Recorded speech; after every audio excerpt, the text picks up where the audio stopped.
viņš tik organiski salikās, vecā ostmala, kas, man liekas, vienkārši burvīgi skan. Vecā ostmala, tas ir ūdens tūms, tas ir kaut kas sens, vērtīgs. Un biznesa parks. Tā radās vecās ostmalas biznesa parks. Pirmā sajūta, kāds viss ir slikti. Vienalga, ko tu iedomājies. Lietus ūdens problēma, vecais transformators, visas vecās garažas, viss, ko var iedomāties, viss ir sākumā slikti. Nebija nekā, principā bija tikai un vienīgi elektrība ar veco transformatoru, un tā bija vienīgā komunikācija, kas mums vispār bija. Nebija ne ūdens, ne vispār nekā. Kaut kur skaitījās zemes grāmatā, bija kaut kāds 11 ēkas vai būvs dabā, viņi bija grausi totālākie, dažas nebija, dažas bija. Daudz vispār bija bez vārtiem, sienām, kur tikai nosaukums ir, kur tikai skaitās papīros, ka viņas eksistē kā ēkas, bet fiziski no viņām īsti nebija nekas. Degradēta teritorija. Tā pirmā sajūta bija diezgan apokaliptiska. Diezgan interesanti. Vistrakāk, ko es atceros, ir, kad tika pieņemts lēmums kļūt par sevi uzņēmumu. Jā, raksta biznesa plānu, tur aizstāvēt. Tas bija kaut kāds 16. 17. gads, tie pa logu redz, kā tā izskatās, tā nav nekā. Tie pa logu redz, kad zāli līdz ceļiem un tie brien ar laivu brauc sētā. Jā, kopā ar SES statusu iegūšanu ir ieguldījuma projekts jātaisa. Pirmais ieguldījuma projekts, ar ko es gāju, tas bija vecs Manitou kaut kāds traktors, pacēlājs, 2 industriālie vārti, kur ietvaros jārada darba vietas, apgrozījumi palielinājās. Es atveru tos kabinetu durvis, te sēž pārvaldē, tur sēž tāds galds 15 cilvēku finanšu ministrija. Tas. Ozols tajā laikā, tas liela šefs. Visu lūri pilnīgi netic. Skatās tos nomnieks. Es tik dzirdu čukstās. Te jau viņi paši uzņēmumi ir tikai. Un ko viņi te grib? Tas bija tāds vestimos. Tas bija traki. Bet beigās piešķīra SES status, un tad tas vēl tāds arī bišķiņa atbalstiņš. Tajā mācējām svinēt, kur uzvar. Tas bija superīgi. Tad mēs vēl bijām jauni un dullojām. Nē, nebūs. Es nevarēšu pārdot, un vēl uzstādījums ir vēlams. Mums ir vajadzīgi kaut kāda starptautiska uzņēmuma. Es zināju to, ka es neesmu tīrākais pārdevējs, man būs grūti, un viņi būs neapmierināti ar manu darbu, jo es neprotu pārdot tādā izpratnē, kā man liekas pārdod. Bet es tā padomāju un izdomāju, lai varētu kāds labi pārdot, ir vairākas lietas, kas ir jāsakārto, kuras tā pavērtēju, paskatījos, informāciju pameklēju un sapratu, kad ir pamatlietas, kas ir jāsakārto, lai tas viss labāk kādam pārdotos. Un tad es nācu ar to domu, kad pārdošanu nezinu, bet es varētu palīdzēt sakārtot tādas un tādas lietas, kas noteikti palīdzētu kādam pārdot. Un tā mēs beigās esam tādā mikslī, kad tāds viens tieši pārdevējs nav, jo mēs tiešām nonācām līdz sapratnei, kad tas ir attiecību veidošanas biznes. Nesen vēl komandā runājām, ir interesanti pavilkt tādu paralēli. Kad mēs pirmo reizi sākām kontaktēt ar to cilvēku un kad mēs esam nokļuvuši līdz nomas līgumam. Un tā ir, jo lielāks un sarežģītāks objekts un projekts, jo tas periods ir ilgāks, un tajā perioda laikā tu esi visu laiku tomēr bijis tādā kontaktā ar tiem cilvēkiem, tev jau ir izveidojušās attiecības, jo viņi prasa dažādu informāciju, mēs updatojam, kur mēs esam statusā, kāds mums ir lietas izpildīts, kas mums vēl jādara, un tu jau gribot, negribot, esi izveidojis attiecības. Un tā ir tāda forša daļa, ka tu arī var pēc tam kopā ar viņiem priecāties, būt pilnīgi priecīgs par jaunas ražotnes atvēršanu un saprast, ka tas viss ir forši, ko tu dari. Bet tas, ko mēs sākam pirmo, mēs apdzīvojam tātad šo vēsturisko ražošanas ēku un biroja ēku. Un par cik mūsu kaimiņš āja partneris savus attīstības plānus bija mums pateicis, tā radās ideja pārunu ceļā, ka mēs viņiem varētu uzbūvēt ražotni pirmo. Un liels paldies tiešām viņiem. Viņi kā uzņēmēji nenobijās no tā, ka mums nav pieredzes un no tā, kādā stāvoklī ir šī teritorija un bija gatava un piekrita sadarbībai. Un tā mēs realizējam savu pirmo, visambiciozāko un maisam gals bija vaļā, tā teikt. Lielākais izaicinājums laikam bija visai teritorijai piesaistīt jaunus nomniekus. Pašā sākumā tādā etapā nemaz jau tik gludi mums negāja. Pirmais, lielākais, grūtākais visādā ziņā ir AE partneri. Sakrāk to, ka tas bija pirmais angārs un tas pirmais lielais attīstības solis. Tas ir kaut kas tāds, kas paliks ar atmiņā un tas arī iedeva tālāk to spērienu priekš visam parkam. AE partneri, ēka un Centrālā finanšu līguma aģentūra. Tas biznesa plāns, man liekas, bija 167 lapas. Domājot par izaicinājumiem, laikam ir paticis redzēt, kā tie izaicinājumi ir kļuvuši par iespējām un kā to panāk komanda. Jo citreiz kāds par kaut kādu lietu var nobīties, bet kopā to izaicinājumu var apēst vai pieveikt vai realizēt un saskatīt tajā iespēju daudz labāk un ātrāk un garšīgāk. Ja mēs uzņēmēji esam kā mākslinieki, kuri sākotnēji ierauga vīziju, kad pieņem lēmumu to realizēt, tad realizē. Un cik labs tas mākslas darbs ir sanācis, to novērtē cilvēki. Un cilvēki novērtē ar to, cik viņi ir gatavi tam mākslas darbu samaksāt. Īstermiņā vai ilgtermiņā. Šajā visā, lai vispār kaut kas virzītos, ir jāsatiekās tādu mazliet traku cilvēku kopumam. Un katrs ar savām īpašībām un katrs ar savu redzējumu. Un visi, kad satiekās un kad katrs nes savu pienesumu komandas darbam, tas arī beigās ir tas, kas mūs visus dzen uz priekšu un kāpēc mums arī izdodās. Ja mēs šādi dulli nedaudz nebūtu, es pieļauju, ka mēs varbūt nebūtu tur, kur esam šodien. Trakomā, ne? Bišķi esam no trakajiem, jā. Tur viens sakārtotu vidi vairāk. Jauns darbietis. Šobrīd jau Liepājas pieļauju, ka neviens nespētu pat iedomāties, ka viss šis apvidus, kur mēs atrodamies, ka varētu izskatīties savādāk. Jo ir pagājuši jau daudz gadi. Ja kādreiz šeit bija pamesta teritorija, tad viss šis ir attīstījies. Kas vēl no pilsētas skatpunkta skatoties, kas vēl var būt skaistāks, kā sakārtota vide un kur mēs redzam, ka viss notiekās. Komandas ir pats svarīgākais, un cilvēkiem ir jābūt pašiem labākiem. Tas viennozīmīgi nodrošina augstu mērķu sasniegšanu. Lielākā meistarība laikam ir nolasīt komandā un atrast visus šos punktus un tos cilvēkus, kuri mums tā kā pietrūkst vēl, lai veidotu visu to kopumu. Bet atskatoties, mēs esam laba komanda. Es domāju, šaubu nav par to. Ja tā nebūtu, tad mēs... Vajag nesūdzamies. Nē, galīgi ne. Izdodas saprasties gan priekos, gan bēdās. Tas ir svarīgi. Jo nevienmēr ir priecīgās dienas, arī tās grūtās dienas, un arī tad komandai ir pārbaudījumi, kā tiek caur tām grūtībām. Nāk virsū tāds termiņš, objekts jānodod laikā, pareizajā budžetā, pareizajā tā, un tas ir tas, kas to komandu tad parāda to īsto komandas spēku, kā spēja iznest tos grūtos brīžus. Jo kamēr arī viegli un skaisti, tikmēr viegli un skaisti, bet grūtībās tad mēs augam atkal, sasniedzam nākošo levelu. Viennozīmīgi. Mēs esam ilgstoši kopā strādājoši kolektīvus. Kas arī no pusvārdi jau saprotamies. Jūtam, ko Ines domā, ko Ojārs jau skatās tā. Te mums šādi ir jāvirzās. Tas ir ļoti viegli tajā brīdī. Grūtas lietas sanāk ļoti viegli, ja kolēģi tik labi tā ķīmija. Viennozīmīgi. Es tā klausējos un domāju, cik man forši kolēģi.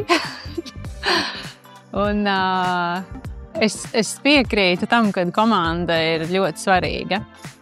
Tā ir iespēja kopā, tā kā uz izaicinājumiem atrast risinājumu, iedvesmot, varbūt noticēt vairāk nekā katrs personīgi par kaut kādām lietām tajā brīdī redz. Un tā skatoties uz atpakaļ, es neesmu no paša sākuma bijusi, bet es esmu strādājusi kopā ar viņiem visiem, un tas ir bijis foršs lidojums.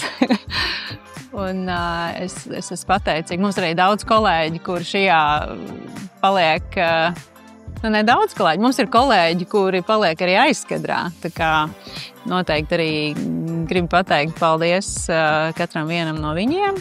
Tāda pateicība arī par to, ka mums ir noticējuši, jo mūsu biznesa modelis ir attiecību modelis. Mēs nevaram viegli pārdot produktu, kuram ir nepieciešamība pēc kāda cita biznesa idejas. Respektīvi, mums ir produkts, bet mums ir vajadzīgs klients, kuram ir biznesa ideja un arī finansējums un prasme to visu novest. Tas ir mazliet specifiski, un es to esmu vienmēr uzskatījusi, ka tas ir brīnišķīgs attiecību biznes.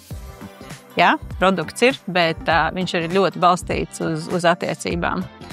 Jo es bieži vien tā domāju, tas nav tik daudz par pārdošanas un pārliecināšanas mākslu, kas arī ir svarīga, bet cik tas ir bijis par attiecībām. Un saskatīt, satikt, ieraudzīt, kurā brīdī mēs varam būt noderīgi. Šis projekts priekš manis ir izaicinājums bijis liels. Man ir patiesas prieks par to, ko mēs esam izdarījuši. Esmu lepns. Tas nav biznesa projekts, kurā attīstītāji gūst labumu tikai sev. Tas ir, kā mēs runājam, tas ir reāli liels pienesums cilvēkiem, sabiedrībai, pilsētai. Un laikam tas dod tādu papildus stimulu iet uz priekšu un papildus prieku un laimes sajūtu, ka tu vari būt daļa no kaut kā vairāk nekā tikai no savu biznesa.